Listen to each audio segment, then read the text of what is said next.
하나님을 경외한다는 것은 무엇일까요? 경외함이란 거룩한 두려움입니다. 이는 단순히 인간적인 차원의 공포감을 의미하는 게 아니라 주권자이신 하나님의 권위를 인정하고 그 권위에 순복하여 삶과 조심히 행동한다는 것을 의미합니다. 그래서 우리가 하나님을 진정으로 경외하는지의 여부는 삶 가운데 직접적으로 나타나는 태도를 통해 알 수 있습니다. 하나님을 경외하게 되면 자연스레 겸비한 마음으로 스스로를 돌아보게 됩니다. 이렇게 하나님을 경외함으로 스스로를 돌아본다면 실제 삶에서 어떤 일이 일어나게 될까요? 바로 하나님을 의식하고 스스로를 의식하는 삶을 살게 됩니다. 내가 지금 이런 생각이 드는데 하나님은 이를 어떻게 보실까? 내가 지금 이런 감정과 마음이 드는데 하나님은 이를 어떻게 보실까? 조금 전에 이런 말과 행동을 했는데 이에 대해 하나님은 어떻게 생각하실까? 내가 하는 모든 생각과 감정, 말과 행동까지 나로부터 나오는 모든 내외적 요소들에 대해 하나님을 의식하면서 살게 된다는 것입니다. 이렇게 되면 하나님이 원하시는 생각이 무엇인지, 하나님이 원하시는 감정이 무엇인지, 하나님이 원하시는 말과 행동이 무엇인지를 헤아리기 위해 더욱더 주님을 찾으며 주님 앞에 나아가게 되고, 그렇게 하나님이 좋아하시는 것을 하려고 하고 하나님이 싫어하시는 것은 하지 않으려고 합니다. 그렇게 주님과 동행하고자 하는 행동 패턴이 삶 가운데 자연스레 녹아들게 되면 판단과 분별이 필요한 어떤 문제들을 마주했을 때에도 내 생각, 내 지식에 의해 쉽게 판단하고 결정해버리는 게 아니라 성령님의 도우심을 구하고 그 뜻대로 나아가길 힘쓰게 됩니다. 이것은 하나님을 의식함으로써 자연스레 자기 자신이 의식되어지기에 가능한 일입니다. 하나님을 경외하는 자들을 성령님이 친히 도우시고 옳은 길로 인도하시기 때문입니다. 그러나 진리의 성령이 오시면 그가 너희를 모든 진리 가운데로 인도하시리니 요한복음 16장 13절 보혜사 곧 아버지께서 내 이름으로 보내실 성령 그가 너희에게 모든 것을 가르치고 요한복음 14장 26절 그런데 어떤 분들은 한번 거듭나면 성령께서 알아서 다 인도해 주시기에 우리의 인간적인 노력은 전혀 필요 없다고 주장하시는 분들이 있습니다. 정말 그럴까요? 요한계시록 3장 20절에 보면 예수님께서는 문을 강제로 여시는 게 아니라 문 밖에서 두드리신다고 말씀합니다.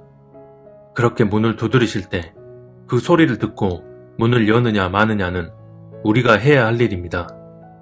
주님이 역사하시는 원리가 그렇습니다. 그래서 성령님의 음성을 듣는 것도 거듭났다고 무조건 듣게 되는 게 아니라 삶 가운데 꾸준히 주님과 교제하며 하나님 앞에 나아가는 사람이 성령의 음성을 온전히 분별하여 듣고 그 음성대로 행동하게 됩니다. 만약 들려온 성령님의 음성이 내 현실상 내키지 않는다면 그 음성을 거부하면서도 스스로 합리화시켜버립니다.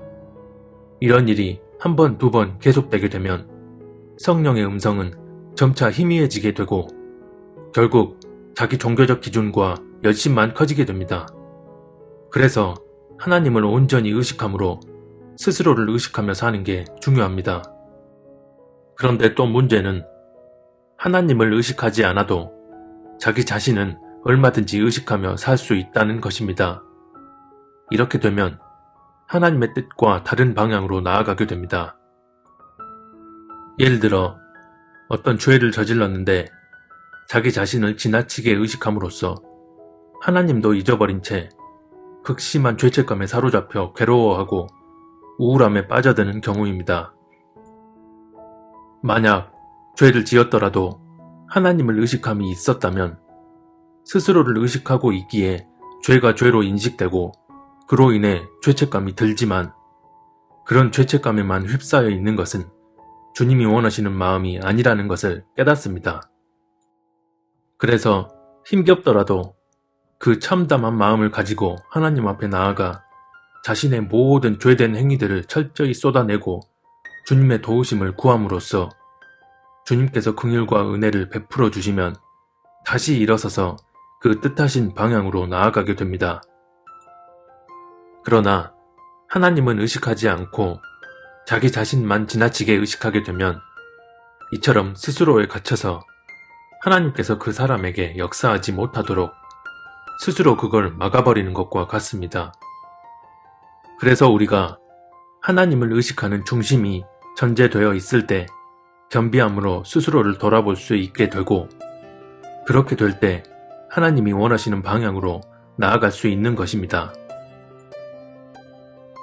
이렇게 하나님을 의식하고 스스로를 의식하는 삶을 살면서 기도와 말씀을 꾸준히 실천하는 외적인 행동이 이루어진다면 이런 기도와 말씀은 하나님을 더욱더 알아가고 하나님의 깊은 섭리를 깨닫게 되는 촉매제 같은 역할을 하게 됩니다.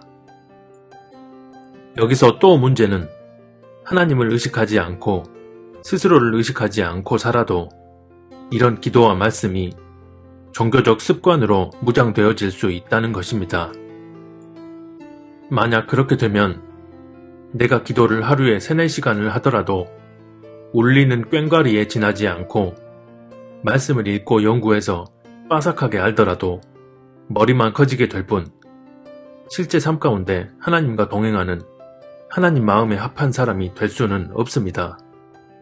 마찬가지로 실제 삶 가운데 하나님을 의식하지 않고 스스로를 의식하지 않고 살아도 영적인 무언가가 열려서 환상을 보고 음성을 들을 수도 있습니다.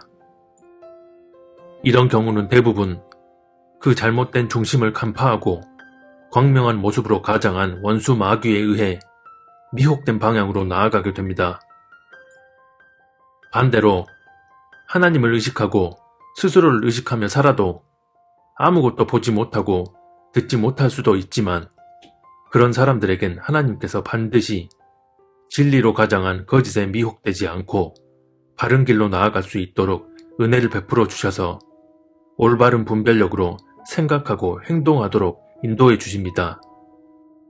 만약 하나님을 의식하고 스스로를 의식하며 사는 사람이 무언가를 환상으로 보고 어떤 음성을 들을 수 있다면 이는 더 많은 이들에게 영적인 유익을 주는 일을 감당하면서 귀한 열매들을 맺을 수 있는 통로로 쓰임받도록 주님이 역사해 주시는 것입니다.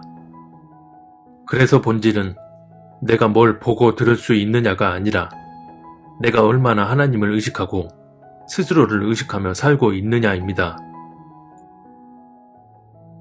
하나님을 의식하지도 않고 스스로를 의식하며 살지도 않는데 뭔가 혼적으로 감동이 오고 은혜가 임하는 것처럼 느껴진다면 이건 영적으로 매우 위험한 경우입니다.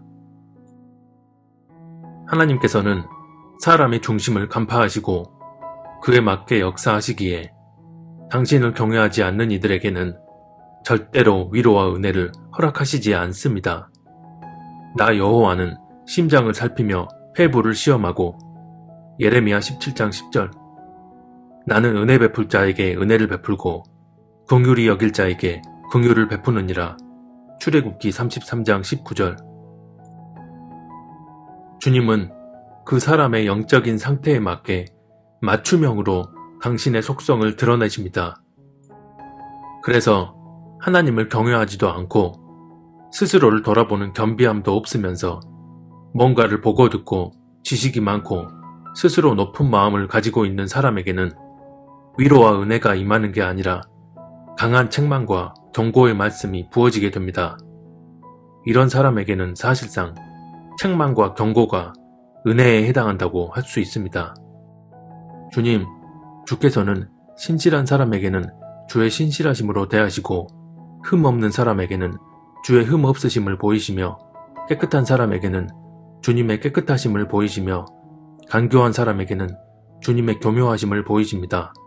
주께서는 불쌍한 백성은 구하여 주시고 교만한 사람은 낮추십니다. 시편 18편 25절에서 27절 하나님이 교만한 자를 물리치시고 겸손한 자에게 은혜를 주신다 하였느니라. 야고보서 4장 6절. 하나님과 동행하는 삶이란 하나님을 경외하며 사는 것입니다. 하나님을 경외하는 삶이란 나로부터 나오는 모든 생각과 감정, 말과 행동, 그리고 현실에서 부딪히는 이런저런 상황 속에서 주님을 의식하고 스스로를 의식하면서 그분의 뜻대로 살고자 하는 중심이 삶으로 드러나는 것입니다. 하나님이 보시는 우리의 본질은 바로 우리의 중심입니다. 이런 중심이 기반되어 있다면 반드시 성령의 인도하심 따라 행동하기 때문에 그로 인한 모든 행위들은 다 하나님 앞에 합당한 행위, 즉 하나님 뜻대로의 행위들이 됩니다. 하나님이 죄인의 말을 듣지 아니하시고 경건하여 그의 뜻대로 행하는 자의 말은 들으시는 줄을 우리가 아나이다. 요한복음 9장 31절. 그래서 그런 중심이 기반되어 있다면 어떤 봉사활동이나 예배를 드리는 행위 등 표면적인 모든 신앙의 활동들이 하나님께 영광 돌리는 귀한 열매가 됩니다. 마지막 때인 지금 하나님을 경외하고 겸비함으로 스스로를 돌아보며 하나님과 동행하는 삶의 예배자들이 바로 주님이 찾으시는 신부들입니다. 우리 모두가 삶 가운데 하나님을 의식하고 스스로를 의식하면서 주님 다시 오실 때 주님 앞에 합당한 신부로 설 수 있기를 소망합니다. 여호와께서 자기를 경외하는 자들에게 양식을 주시며 그의 언약을 영원히 기억하시리로다.